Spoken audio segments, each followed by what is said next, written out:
Shiplap, shiplap, shiplap. Are you trying to get the reclaimed wood look for your walls, but get sticker shock every time you price out a small section? Yeah, me too. What you see behind me is a reclaimed wall that I recently did. I saw something similar while scrolling through Pinterest. Yeah, Pinterest made me do it. And I was instantly obsessed. I had to have one. But when it came time to price it out, that small area of backsplash that you see would set me back a cool $600. And I wasn't having it. My project, on the other hand, cost less than $75. I knew it was time to get creative. Challenge accepted. So I went down to my local Hobos. You can pick any discount remodeling store in your neighborhood. Came across this wood look vinyl in the clearance bin. I was so excited. And that's a mini tip. When you get to your store, go all the way back to the back of the store. That's where the clearance bins usually are. You might have to do some digging, but it's worth it. What I liked about it is that the vinyl actually had real texture to it, which helps give it a true life reclaimed wood feel, as opposed to just having a wooden pattern printed on their sheet, which is sitting on top. Makes a real difference in my opinion. So that's my first tip. Get a textured wood substitute.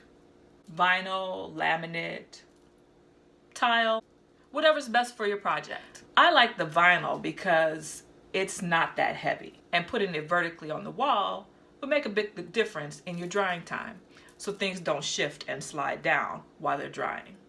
So having a lighter option is probably best. Plus, as I said before, it was on clearance. My next tip is to loosely lay out your boards on the floor before you start your project. That way you can arrange them in a pattern that is not so repetitive. When you have variety to the pattern, that makes it look more authentic as well. If you lay it out first, you can mix up the panels to ensure a nice mix. It's a variation that helps add to the aesthetic of the distressed look. My third tip is to have blue painter's tape handy. Sometimes the planks will shift, and the painter's tape is just the right hold you need to keep them in position as they dry. My next tip, tip number 4, is to make sure you have plenty of fresh blades on hand. Nothing will slow you down more than having a dull blade. It'll wear you out and you'll hate the project by the end. Trust me, I know from experience.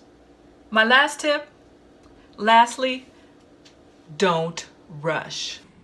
Don't rush. Don't rush. Take your time and align your planks nicely in the first pass. Make sure that they butt up against each other and fit nicely, always on the square. So now I'll show you a quick little montage of the projects before and after. I hope you like it and get a little extra courage to go for it if you've been wanting the shiplap look in your home.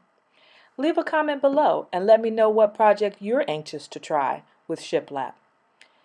Give the video a quick thumbs up if you enjoyed it, and subscribe to the channel for more smart DIY, healthy hair hacks, and creative trep diaries. Until next time, be well.